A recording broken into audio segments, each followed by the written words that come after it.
Colonel Rakesh Kumar Verma जी, गुरु मतलब श्री हरिवंश महाराज जी। श्री हरिवंश महाराज जी। महाराज जी 3 वर्ष पहले आपसे शरणागति प्राप्त हुई और पति पत्नी दोनों इस मार्ग पे चलना शुरू किया, आपका सत्संग सुनना शुरू किया। अभी 1 महीने पहले इनका एक ही पुत्र था, वो हार्ट अटैक इनके सामने ही आया और पधार गए।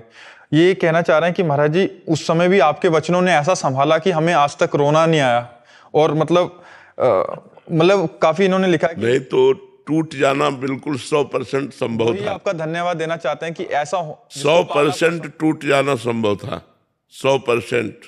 महाराज जी 1% भी नहीं टूट। हाँ, यही भगवान की कृपा और यही सत्साधना का फल है। और वो मेरे साथ ही बैठा था, मुझे पता चल गया इसको हार्ट अटैक आया है, तो मैंने उसको CPR दिया और मैंने आर्त भाव से राधा राधा बोलना शुरू किया। राधा राधा राधा, मैंने कहा अगर होगा तो बच जाएगा, लेकिन शायद विधान ऐसा था कि बचना नहीं था। विधान बिल्कुल बिल्कुल। लेकिन महाराज जी अगर आपसे जुड़ा नहीं होता मैं और दीक्षित नहीं होता तो बुरा हाल हो गया होता। अभी हम दूसरों को ठीक कर रहे हैं, मैं और मेरी वाइफ वो है बैठी है, हम दूसरों को सांत्वना देते हैं कि आपको हम आश्चर्य की बात बताएं, जैसे आपके हुआ ना, ऐसे एक हमारे वकील शिष्य हैं और मतलब उनका एक ही लड़का था, 22 वर्ष का था, अभी कोई संस्कार ब्याह आदि के नहीं हुए थे, अब पूरी कमाई पूरा सब उसी के लिए था और वो पधार गया। तो ऐसे हंस के बता रहे थे, ऐसे हंस के बता रहे थे कि महाराज जी वो आपका ही लड़का था, 22 वर्ष का था, एक ही था और वो पधार गया। ऐसे हंस के बता रहे थे जैसे कोई खुशी की बात बता रहा हो। तो हम कहा तुम्हारे तो आंखों में आंसू होने चाहिए। बोले आपकी कृपा इसलिए नहीं, मुझे पता है।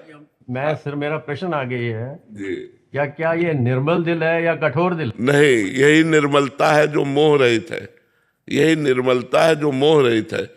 आंसू उसको मिटा नहीं सकते, हम क्यों आंसू बहाएं? भगवान के लिए आंसू बहाएंगे। ये मृत्यु लोक है, यहाँ नियत समय पर। देखो एक हमारे ब्रजवासी थे, उनका एक ही लड़का था, मथुरा जा रहा था, एक्सीडेंट हुआ, पधार गया, और वो अपने गुरु के दिए हुए माला कर रहे थे। तो उनके पास सूचना पहुंची, सुबह सुबह का ही टाइम था, कि आपका लड़का एक्सीडेंट में पधार गया। बोले पधार गया? बोले हाँ। बोले ठीक है, तो उसको लाओ, वृंदावन लाओ अपनी माँ। जब गुरु मंत्र की पूरी माला हो गई तब उठकर उसे श्मशान ले गए। वो घबराहट हड़बड़ा, अच्छा ऐसा ऐसा, ये भक्त का लक्षण है, दूसरे का लक्षण नहीं। श्रीवास जी के घर में चैतन्य महाप्रभु कीर्तन कर रहे थे और कई दिन से एक ही लड़का था, बीमार था, और महाप्रभु कीर्तन कर रहे थे, वो पधार गया। तो एक स्त्री ने आके कान में कहा श्रीवास से, तुम्हारा लड़का पधार गया। तो उछल उछल कर नाचने लगे, मजीरा बजा बजा करना, और पहले तो धीरे थे, अब उछल उछल कर नाचने लगे।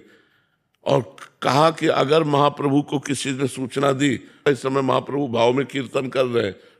अब महाप्रभु का भाव स्मरण हो गया। उनका श्रीवास मेरा भाव सूख रहा है, कोई घटना घट गई क्या? तो उनका प्रभु आप जहां हो वहां घटना क्या घट सकती है?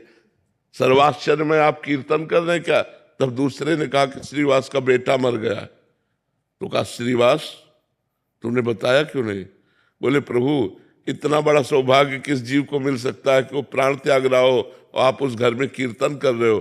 प्रभु हम तो जय जय मनाते हैं कि हमारे बेटे का सौभाग्य हो गया। तो उनका श्रीवास आज तुमने श्री कृष्ण को खरीद लिया।